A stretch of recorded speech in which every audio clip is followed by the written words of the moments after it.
Hey guys, welcome back to my channel, and as you can tell by the title, I am telling you guys how I graduated early.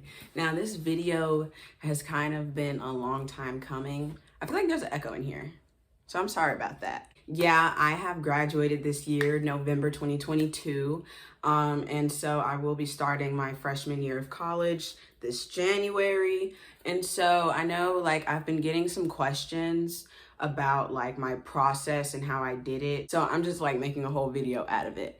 And I'm sorry if y'all hear noise in the background. We have this incubator going, and then one of the baby quail hatched. So he's falling to sleep, and then he'll just chirp and stuff and shuffle around. And so if y'all hear him, sorry. We're gonna start off when I was 12. When I was 12, that was my last year of public school, 7th grade. And then that following school year, I moved on to Florida Virtual, which is like a homeschool.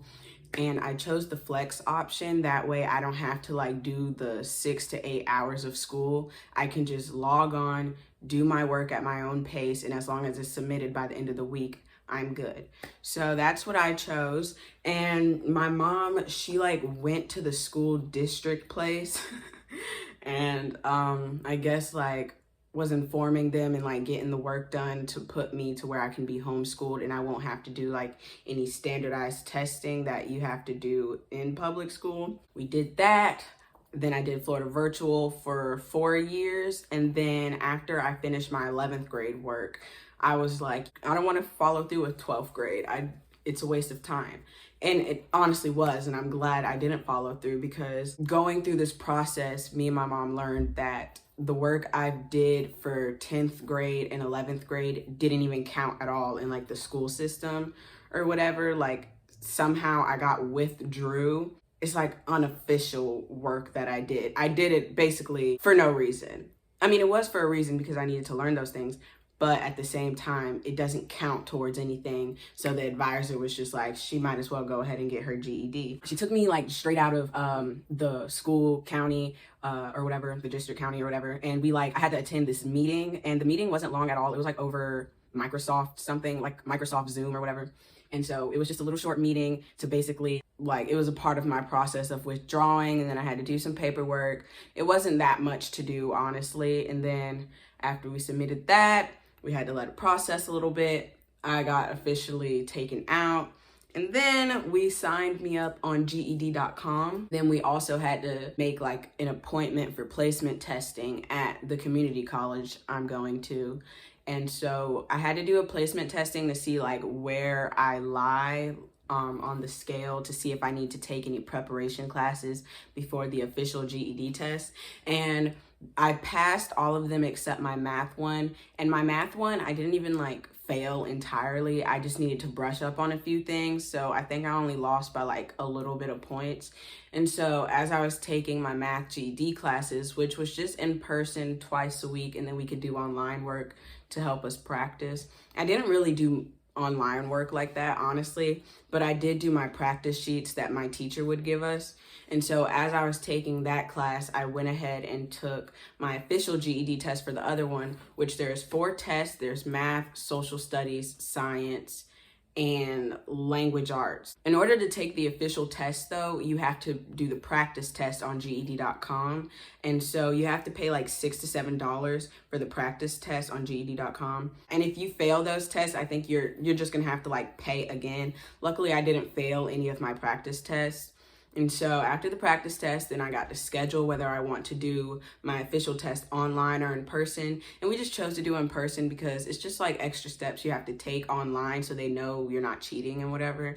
And I was just I want to be able to move my mouth to read words and cover my mouth if I want to. So I did the online portion. The in-person option. I passed all of those. The only one I failed was my math one. The first time I took my math official GED test, I failed. I passed my practice one the first go around, but the official test, I failed. And then I just went back and I just studied that whole week, or not even that whole week, I'm not gonna lie. The first couple days out of that week, I didn't study, but the last few days, I was really studying and making sure I knew. And then I went and I passed my math test, and it was this whole yay, congratulations, on GED.com that you did this. And then it'll like have an option to like order your transcripts and stuff, and you press that blue button. It emails you as well, like this parchment website or whatever, and that's where you order your official diploma and your transcripts. You can either like send your diploma and transcripts to whatever school location you want, or you can order it home. I ordered my diploma for home, and then I sent my transcripts to my college, because it's just like I might as well send it to the college instead of sending it to me and then having to go and give it to the college. It makes sense to, you know. And also, a lot of people mistake a GED as not being a high school diploma when literally it is. I know some people are like, oh, I don't want to get my GED, I want my high school diploma. Literally, it's the same thing. And when you get your GED and you order your certification, your diploma, it literally says high school diploma on it, as if you went to a high school, got on stage, and did that whole thing. It's literally the same thing. I did not mention that the official GED tests are like $30 or $32 each test, unless you have like some sort of scholarship maybe, then they'll like give it to you for free. But I just wanted this done and over with. I didn't care about trying to get any scholarship. I just wanted it over with. I just wanted to graduate early. So that's what I did. And my mom was just like, hey, like, you know. And also my sister graduated early too. She started her 12th grade year, but within that first couple months, she just went ahead and got her GED. And so I didn't even start 12th grade. I was just like, I don't need to do this. I really don't. And so the GED tests cover all 4 years of high school. Yeah, if you're like in 11th grade, honestly, go ahead and get your GED if that's what you want to do, because 12th grade, you don't really need it, to be honest. You don't. Because the way that in my placement testing, without even having to do any 12th grade work, I still managed to exceed the levels and meet the levels that are required. You don't need 12th grade, and it's very much skippable. Yeah, I got my diploma. It's up on my wall. It's like covered up by a couple things, but still I like found a place for it, and it's like framed and everything. And at like this point, I've just been like going through all the stuff you have to do to get into college, and financial aid and like all that stuff, and books and blah blah blah blah blah. So that's what I've just been doing when it comes to school, and I'm just kind of like preparing for it still, and you know, hopefully everything goes smooth. That's really, it's not like, it's a lot and it takes some time, definitely.